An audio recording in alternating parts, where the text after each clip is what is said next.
Hello guys, welcome back to my channel. Episode की शुरुआत रोशनी से होती है। समीर उसे कॉल करता है, वो उसे डांटती है। वो कहता है कि अगर मेरी पत्नी को पता चला कि तुम मुझसे शादी करने जा रही थी तो ये रिश्ता टूट जाएगा। अगर तुम मुझसे मिलने नहीं आई तो साइमा का दिल भी टूट जाएगा। रोशनी सोचती है कि अगर मैं इस बार बाहर जाऊं तो अमन मेरे बारे में क्या सोचेगा, लेकिन साइमा की शादी, मुझे जाकर समीर से मिलना चाहिए, नहीं तो वो शादी में समस्या पैदा कर सकता है। रोशनी जाती है और दादी के शब्दों को याद करती है। वो कहती है कि मुझे पता है कि ये सर्कल मेरी सुरक्षा के लिए है, लेकिन ये शादी अमन की फैमिली के लिए मायने रखती है।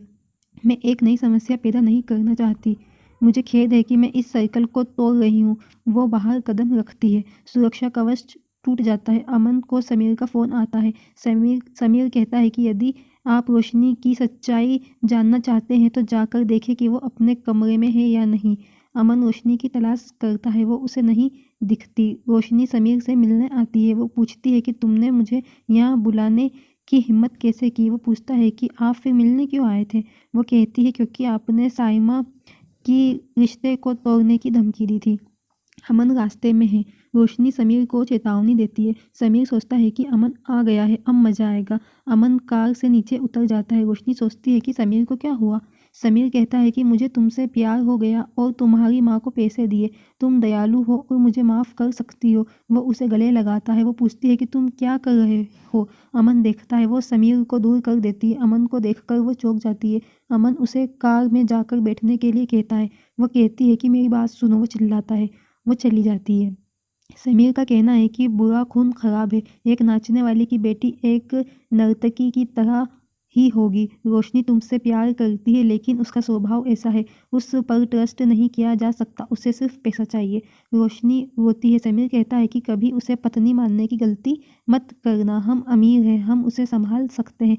तुम उसे कभी रखोगे और मैं उसे कभी रखूंगा। अमन उसे थप्पड़ मारता है और कहता है कि तुम अमीर हो, अच्छे फैमिली के सम्मानित आदमी नहीं, वरना तुमने कभी ये नहीं कहा होता। एक बात याद रखना, मेरी बहन को चोट नहीं पहुंचनी चाहिए, नहीं तो तुम्हारे बच्चे बिना पिता के बड़े हो जाएंगे। मुझे तुम्हारी और रोशनी की परवाह नहीं है। साइमा की शादी में कोई समस्या नहीं होनी चाहिए, नहीं तो मैं तुम्हारी पत्नी को सच बता दूंगा।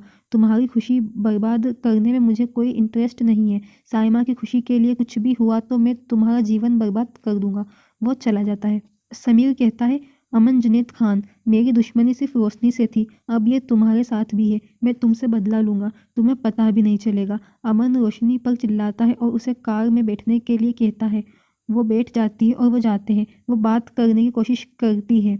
वो उसे उसकी अम्मी के घर छोड़ देता है और कहता है कि मुझे अपना फेस दोबारा मत दिखाना, बाहर निकलो। वो उसे अकेला छोड़कर चला जाता है। रोशनी कहती है, सॉरी, मैं आपको सच नहीं बता सकती। मुझे पता है कि आप सोच रहे होंगे कि मैं इतनी बुरी लड़की हूँ। मुझे नहीं पता था कि समीर ने अम्मी को पैसे दिए थे कि और वो शादीशुदा है। मैं ये नहीं कह सकती मेरी माँ ने ये किया। अदा आती है और देखती है कि ढाल चली गई है। वो कहती है कि अब राख जिन अपने आप आ सकती है, मुझे नहीं जाना चाहिए। सुबह होने पर सारा और साइमा अमन से जादू करने और उनके कपड़े पर प्रेस करने के लिए कहती है। वो उन्हें अपने कपड़े खुद इस्त्री करने के लिए कहता है। सारा कहती है कि अगर भाभी की ड्रेस होती तो आप ऐसा करते। वो उसे समय बर्बाद ना करने और जाने के लिए कहता है। उसे कॉल आता है। आदमी का कहना है कि आफताब के जीवन में कोई लड़की नहीं है, क्योंकि वो साइमा से मिला था।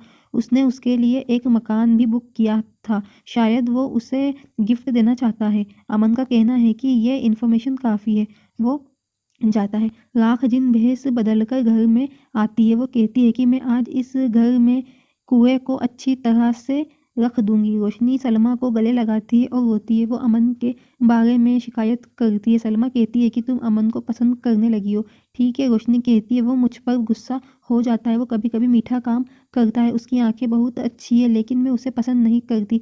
मुझे यहाँ रखो, मैं कहीं नहीं जाना चाहती। सलमा रोती है और कहती है कि मैं तुम्हें कहीं नहीं भेजूंगी।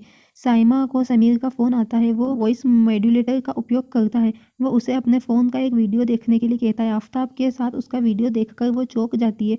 वो रोती है। अमन कहता है कि मुझे निजी अन्वेषक से रिपोर्ट मिली। आफताब की इन्फॉर्मेशन क्लियर है। वास्तव में उसने साइमा के लिए एक मकान खरीदा है। दादी कहती है, भगवान का शुक्र है हम पहले से ही रोशनी के रूप में एक अच्छी बहू और अब एक अच्छा दामाद मिल गया है। साइमा रोशनी को बुलाती है और रोती है। रोशनी पूछती है कि क्या हुआ। साइमा उसे अपने कमरे में आने के लिए कहती है। रोशनी पूछती है कि अमन कहाँ है।